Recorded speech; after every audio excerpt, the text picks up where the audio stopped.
রাধে রাধে, সুপ্রভাত সবাইকে। প্রণাম জানিয়ে আমি আমার ব্লগটি শুরু করছি। আজকে আমি চলে এসেছি একটি গ্রামে। সেখানে এই মন্দিরটি আগেও দেখিয়েছি। এই মন্দিরে বছরের এই সময়টি করে অর্থাৎ মাঘী পূর্ণিমাতে করে বিরাট বড় অনুষ্ঠান হয়। পুরো গ্রাম জুড়ে অনুষ্ঠান হয়। দেখুন, মা দুর্গা, মা শীতলা, পাশে আছে মা সরস্বতী। তো অনেক দেবদেবী নিয়ে এই মন্দিরটি গড়ে উঠেছে এবং প্রচুর আয়োজন হয় পুজোর। প্রচুর লোকজন আসে এবং অতিথি সমাগম প্রচুর হয়।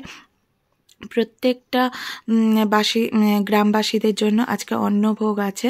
তো অন্নভোগে রয়েছে অন্ন, ডাল, আলু ভাজা, কুমড়ো আলুর রসা এবং শুক্তো। তার সঙ্গে আছে দই, মিষ্টি, পায়েস এবং চাটনি। তো অন্নভোগে প্রচুর গ্রামের সবাই আসেন।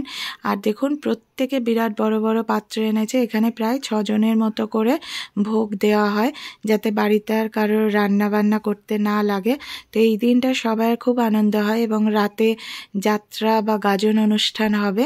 তো গ্রামের এই পুজো পার্বণগুলি না দেখতে ভীষণ ভালো লাগে আর সবাই মিলে খুব আনন্দ গ্রহণ করে।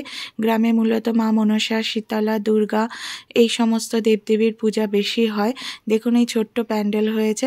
এখানে রাতে যাত্রা অনুষ্ঠান হবে। তো সবাই ভোগ নিয়ে মোটামুটি বাড়ি চলে যাচ্ছে। তো আমাকে এবারে একটু প্রসাদ দেওয়া হয়েছে, আমি সেটা গ্রহণ করব।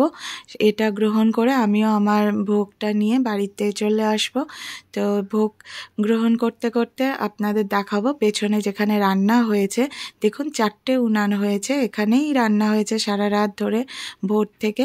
তারপরে ভোগ বিতরণ হয়েছে, মায়ের প্রসাদ হয়েছে প্রথমে, তারপর গ্রামবাসী সবাই গ্রহণ করেছে। আপনারা সবাই ভালো থাকবেন। রাধে।